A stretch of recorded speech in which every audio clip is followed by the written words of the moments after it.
আপনার সব ধরনের রাগ ক্ষোভ জমিয়ে রাখতে শিখুন। আজকে যারা আপনার অবস্থান নিয়ে এবং আপনাকে নিয়ে হাসি তামাশা করে, আপনাকে নিয়ে নিচু করে কথা বলে, তাদের জবাব দিতে হবে আপনার সফলতা দিয়ে। আজ যারা আপনার সাথে অভদ্রতা করল, যারা আপনার সাথে বেয়াদবি করল, তাদেরকে যদি আপনি তাদের মতো করেই জবাব দিয়ে দেন, তাহলে তারা তাদের উদ্দেশ্যে সফল হয়ে যাবে। কারণ তারা তো এসেছিলই আপনাকে রাগানোর জন্য। একটু ভেবে দেখুন, একটা মানুষ খুব সুন্দর করে ষড়যন্ত্রের ছক বানিয়ে আপনার কাছে আসলো এবং আপনাকে রাগান্বিত করার জন্য আজে বাজে কথা বলতে শুরু করলো, আর আপনি তার কথা শুনে রাগান্বিত হয়েও গেলেন। এতে করে কি সেই লোকটা তার ষড়যন্ত্রে সফল হলো না? আপনাকে রাগানোর পর ওই মানুষটা যখন ফিরে যাবে, তখন তো সে হাসি মুখেই ফিরে যাবে, কারণ সে তো আপনার কাছে এসেছিলই আপনাকে রাগানোর জন্য। আপনাকে রাগানোর চেষ্টা করলে ভুলেও তাকে রাগ দেখাবেন না। আপনার রাগ উঠে গেলে তাকে আপনার রাগটা বুঝতে দেবেন না। আপনার রাগটাকে আপনার মনের ভেতরেই জমিয়ে রাখুন। আপনার রাগটাকে আপনার নিজের ভেতরেই জমিয়ে রাখুন এবং এই রাগটাকে কাজে লাগিয়ে নিজেকে উন্নত করুন।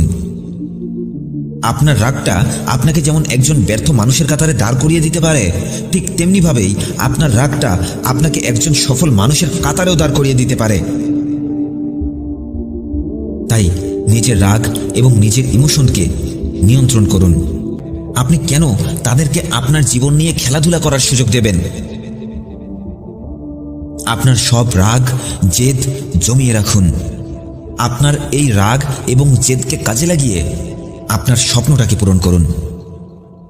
এমনভাবে পরিশ্রম করুন যেন আপনি তাদেরকে আপনার সফলতা দিয়েই জবাব দিয়ে দিতে পারেন, আর আপনার সফলতাই হবে তাদের জন্য সবথেকে কঠোর জবাব। মনে রাখবেন, কঠিন সময়গুলো চিরস্থায়ী নয়। জীবনে ভালো সময়গুলো অবশ্যই আসবে। একটি কথা জানেন কি? আকাশের সূর্য আর মিথ্যে কথা খুব বেশিক্ষণ কোনো কিছু দিয়ে ঢেকে রাখা যায় না। আপনার সামনে দাঁড়িয়ে থাকা মানুষটি যে মিথ্যে কথাটা আপনাকে বলে গেল, সেই মিথ্যে কথাটা একদিন না একদিন প্রকাশ পাবেই। কিন্তু আপনি যদি সেই মিথ্যে কথাটাকে বিশ্বাস করে থাকেন, তাহলে সত্য কথাটা প্রকাশ পাবার আগেই আপনার জীবনটা ধ্বংস হয়ে যাবে। কে আপনাকে কি বলল আর কি বলল না, সেটা নিয়ে পড়ে থাকা তো আপনার কাজ নয়। আপনার কাজ হলো প্রতিদিন নিজেকে এগিয়ে নিয়ে যাওয়া। আপনার কাজ হলো প্রতিদিন নিজের ক্ষমতা বৃদ্ধি করা।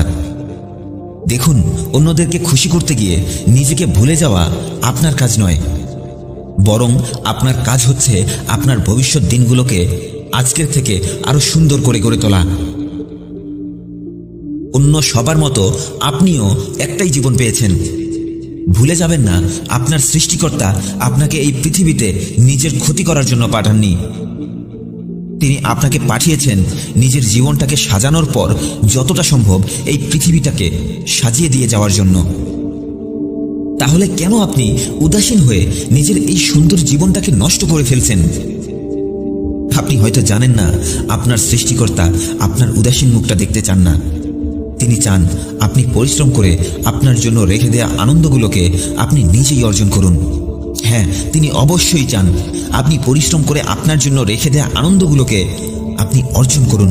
হ্যাঁ, নিজ হাতেই অর্জন করুন। ছেড়ে দিন ওই সব মানুষগুলোকে যারা আপনাকে বুঝতে চায় না, যারা আপনার সফলতা সহ্য করতে পারে না।